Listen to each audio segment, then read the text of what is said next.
You are a very forward-leaning young woman, right? You got these internships, and you've just been go, go, go.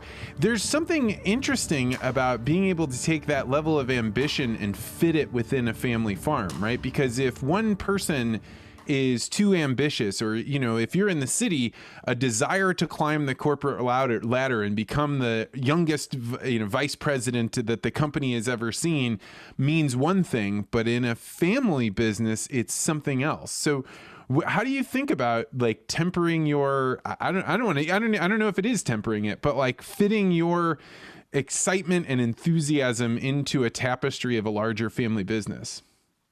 So I don't think I have to fit into anything because I'm figuring my everything I do revolves around the farm in a sense of, job or not job opportunities, but opportunities. They all have to kind of come back to my mission of the importance of the day-to-day production of feeding animals. I was gone for this weekend, and my mom did chores for me, but it's like whatever I do, I always have to think about, getting the animals fed, preparing for what's next, things like that. So having that narrow mindset of I gotta keep, my focus on the farm, everything else falls in around that. My dad is a way more private person than I am. And so I didn't specifically tell him what I was doing this morning. Again, hi Dad, hope you're doing well. So he would not agree with me coming on a podcast for an hour talking about, the intimate details of him getting frustrated in some of my things. And so I've kind of learned to balance, respecting my dad and his wishes and kind of his privacy stuff, but also knowing that if I want to, I don't know always what I want to do, but I'm not sure what my long-term goal is, but any way to help my professional career, whatever you may call it, off the farm. And if it's good for me, like I'm really excited to talk to you today.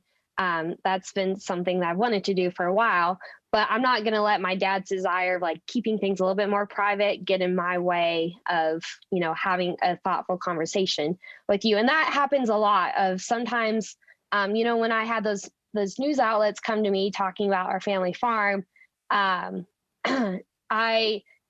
would talk to Dad about them, and my mom's a little bit more open than he is. I don't mean this to be like a rant on my dad, but it is a hard thing to balance, and I'm not always good at it, but I've just had to learn, like, this is what I'm doing. I am back. I am working on the farm, but I also have these things that I want to do off the farm. And you're going to have to allow me some space to do that within the means of, farm things. And I'm not sure if I can bring it back to a point, but all I'm saying I think that what you're saying is like a really deeply important thing, right? And the ag organizations of the U.S. have been talking about this pretty much relentlessly, right? It is, if you want freedom to operate, if you want consumers to trust you, consumers have to find a way to know you. And so, because so many people like go to the grocery store and they have literally no concept of where anything came from or even what things are made of. And I found myself recently watching this whole series. He's like almost obsessively about this guy from like he's a reenactor from like Civil War battles and things like this. And so he makes food from the 1700s. And there's a whole bunch of foods that he's making that I'm like, wait a second, I didn't know that's what was in that. That's crazy. And if you don't have farmers in today's day and age teaching people about these things and what their life is and why are they on their farm and how does it work, and the fact that it isn't just like a corporate monolith, then you've got real problems, because then consumers can very easily start to say, well, I don't like that because it's a faceless corporation. And if you want the freedom to operate, to be able to build new barns, you have to have people supporting you. Yeah. And so the tricky thing with that is my family, our business is a corporation. We're an LLC. So are we corporate or are we a family farm? And so there's a kind of a fine line of even though we have corporate farms, they rely on people like my friends in my area. I don't think corporations are bad because we rely on them to get our seed supply, to build our equipment. For a lot of things, we rely on those corporations. We can't do a lot of things without them. They also can't do a lot of things without us. So I know it's a feel-good thing to say that there's 98% family farms. But even on the corporate farms, you go to those and you see managers that have been there for 20 years.